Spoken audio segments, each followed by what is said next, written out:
Hey, added video here as the announcement that I sent out to y'all indicates. I've changed my mind about what I originally wanted to talk about, but I do want you to watch that other video. For you online students, incorporate that into your answer for your interactive forum between the two of you. There are only two of you, of course.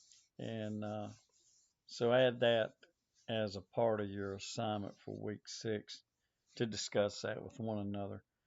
There's not a tie-in between, well, there is a tie-in between what I'm going to talk to you about and that original video about suicide, and you'll make the connection as you hear me talk about this. It's not mentioned very much, but it's kind of an underlying understanding. So what am I talking about? Teen violence, particularly dating violence, and it's a hot button topic, as you well know. A little bit younger ages than what most of you are now in some of the statistics, but nonetheless, it's still pertinent. So, what are some of the figures? 10% of all high school adolescents report some form of it. Physical violence in a dating situation, never heard of back in the day. Um, that wasn't what it was all about. Uh, it's called TDV for short, teen dating violence. The definition is pretty simple: psychological, physical, sexual aggression within a dating relationship. And normally the age range is 13 to 19. And it can be uh, what we quote term heterosexual. It can be same sex couples. It can be transgender, etc. Uh, but we're concerned with the not that aspect as much as we are the occurrence. So it's more prevalent in populations that uh, are actively involved in high risk behaviors, alcohol use, drug use, uh, this weird thing, suicidal ideation.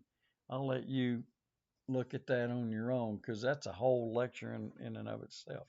And other high risk behaviors, yeah, including sexual behaviors. Um, we can compare the um, the incidence of TDV to what's commonly known as IPV, intimate partner violence. That's usually adulthood. So TDV pertaining to teens, obviously from the name of it, and IPV, intimate partner violence.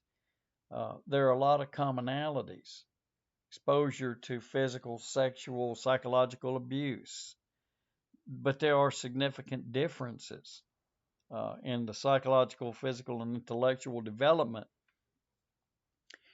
What does all that mean? It means adulthood opposed to adolescent years. Adults obviously are far more advanced, are supposed to be anyway, intellectually, developmentally they are than teens are. So some of these things don't mix. That's the point that research is making when it discusses this comparison between IPV and TDV. Due to the developmental stage that teenagers are in, they're more likely uh, less capable in most cases of using positive relationship skills because they don't possess them. Rather than, I was having a discussion today about this very thing with a friend of mine, and we were talking about dealing in communication and where you would be as a teenager as opposed to where you would be as an adult. Having an adult conversation about a problem in a relationship, uh, being positive is exactly what it says, means exactly what it says. Does that mean that adults do a really good job of this? Absolutely not. That's why we have these things called marriage and family counselors. And because of this difference in the developmental stage, then teenagers are more likely, rather than have a positive conversation, um, they're more likely to use anger, physical aggression, emotional abuse in a conflict. The discussion I had today revolved around how do you communicate in a relationship when things are going kind of yucky. The first thing you have to dismiss is defensive. Uh, we're not here to be defensive in this conversation. We're here to discuss a problem we're having. And I'm not going to go down that path right now because that's a whole class. It's called marriage and family counseling if you're interested. So there are disparities between adolescent and adult relationships, and these extend beyond developmental differences. Uh, there's some kind of, I'm going to call them external things for lack of a better term.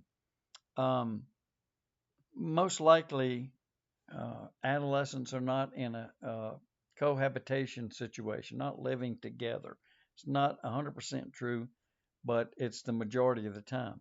They don't share finances. That's more of an adult kind of a situation, and they're not always involved in co-parenting.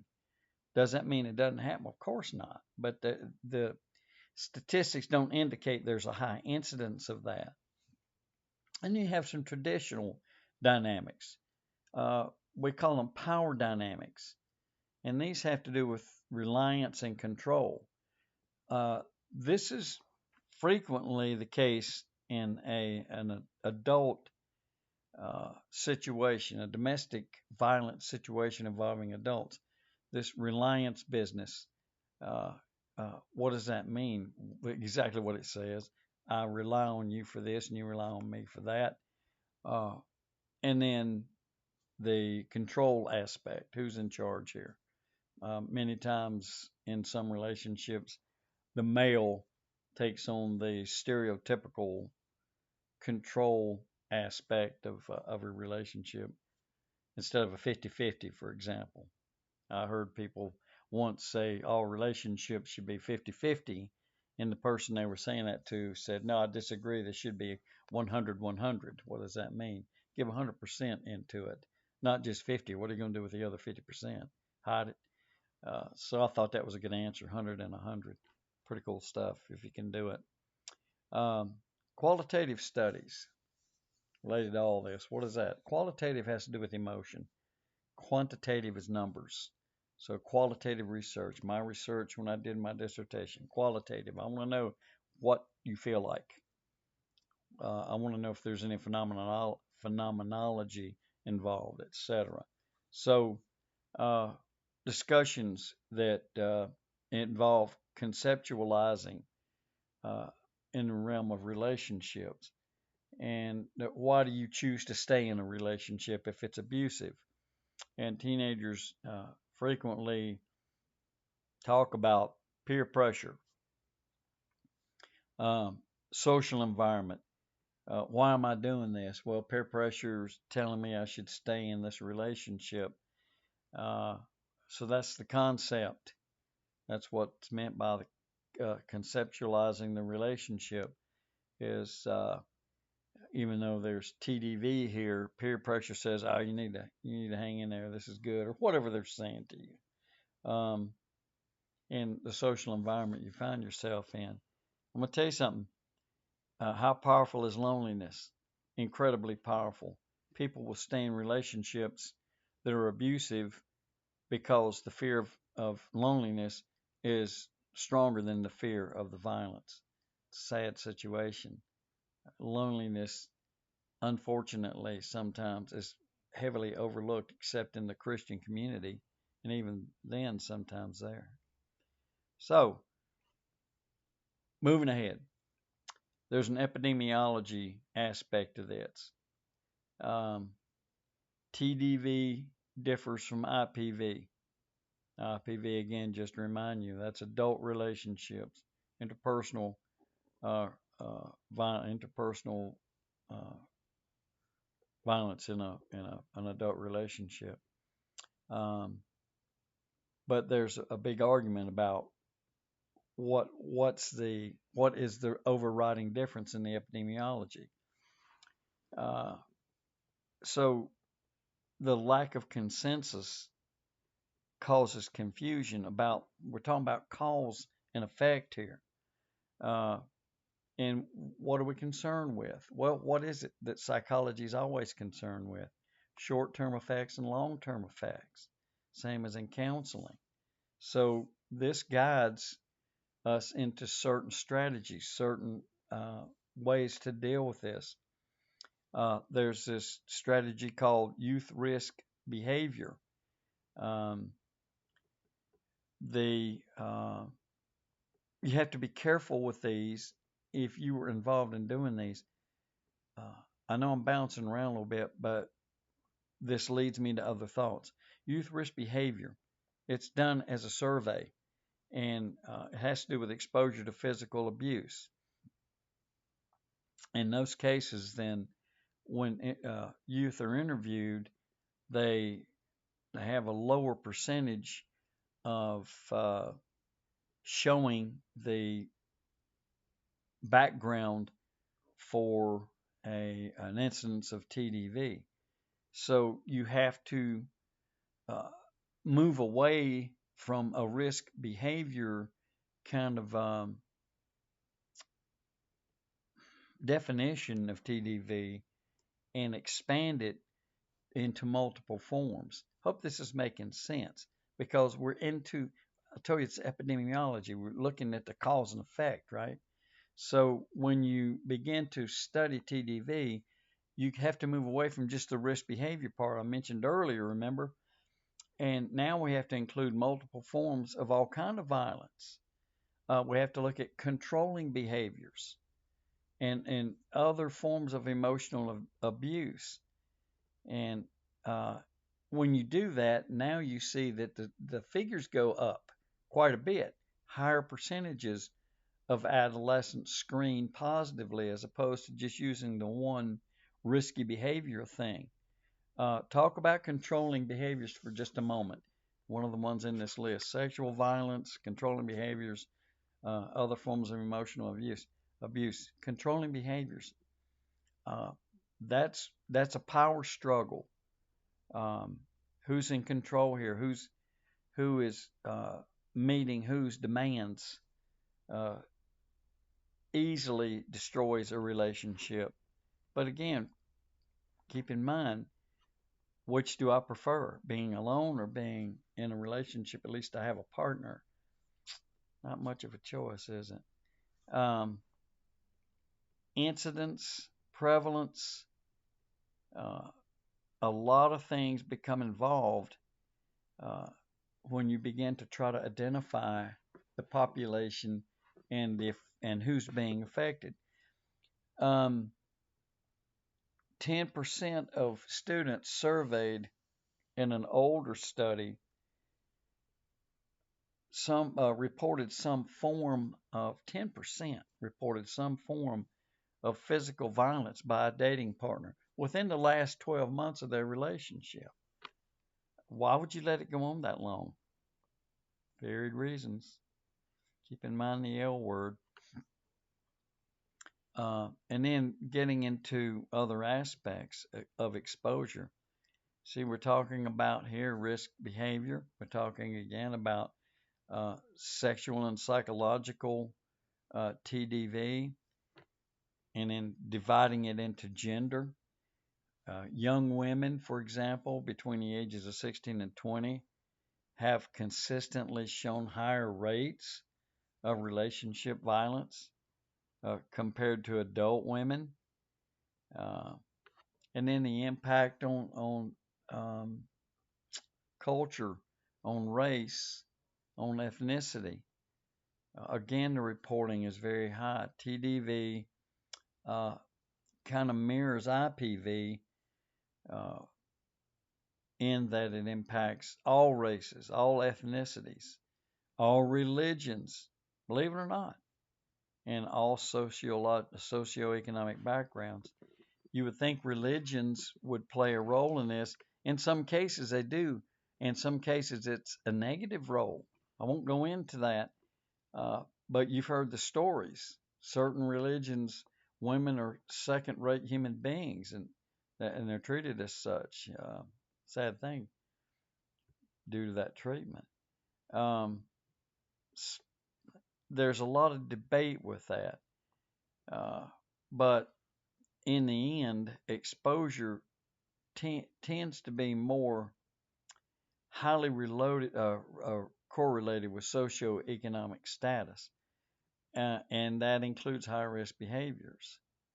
So, uh, things like unintended pregnancies, things that you would think of would bring people together, maybe uh, do exactly the opposite. Uh, Another risky behavior. I hope this is making a connection for you. Risky behaviors. You hear it keep popping up. Even riding in a car with somebody who's under the influence of alcohol or drugs. Excuse me. Having a relationship with being in a relationship with somebody that uses those two items. Um, Somebody with a history of self harm. Uh, Lack of using a seatbelt.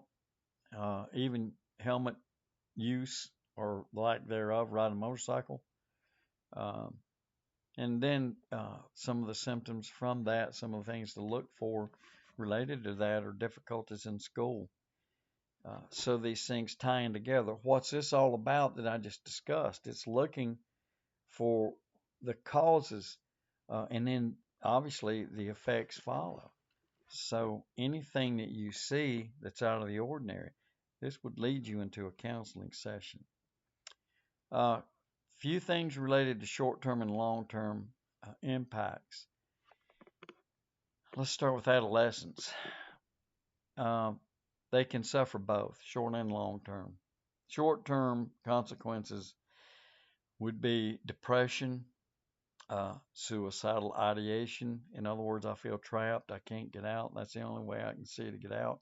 Anxiety, depression, anxiety are the two biggies. Alcohol abuse, beginning to smoke cigarettes, drug use, uh, sexual health risks, and then long term consequences. Decreased self esteem. How powerful is self esteem? Murders are committed over self esteem issues. Poor academic performance affects you in high school, follows you to college if you even get there, uh, affects your eating. Substance dependence keeps popping up, and then poor mental health in general. There's a lot of literature out there that addresses these things. If you're interested enough in this, by the way, go look it up. You can even use AI. I'll allow that uh, to get an idea of just how widespread this thing is. A lot of the literature is called biodirectional. In other words, uh, male, female, hetero, homo, um, and then the comparisons related to that.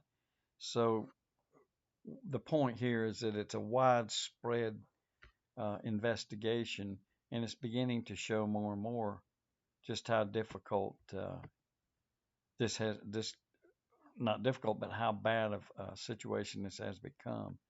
Um, I want to wrap this up quickly because I went longer than I wanted to. So there are things like subgroups, intervention. How do you intervene in something like this? Well, to start with, you need to talk a lot. You suspect that a friend of yours or whatever, or you yourself you know you're involved in it if that's the case, then you need to talk to someone because of the long term and short term problems. Uh, and in the end, get the support that you think you need. There are a lot of help groups out there. I won't mention all of them. Um, uh, loveisrespect.org. cdc.gov/choose respect, breakthecycle.org, that's not cool.com, for example, thesafespace.org. All of these are helping things if you're involved in that, or if you know somebody that is. If somebody comes to you and tells you they're in a relationship like that, by all means, please listen, but be careful because the perpetrator, um, you don't know how far they might go. They get ratted out. It might not be a pretty situation. You probably want to seek legal help, as in uh, law enforcement. But be aware of it. I know it's kind of a rambling lecture. I apologize. There's just so much information, and I tried to give you a general overview of just how complicated this is. Um, and my goodness, we're talking about adolescents here. People aren't really yet equipped to deal with something like this. Okay, so hope you got something out of it.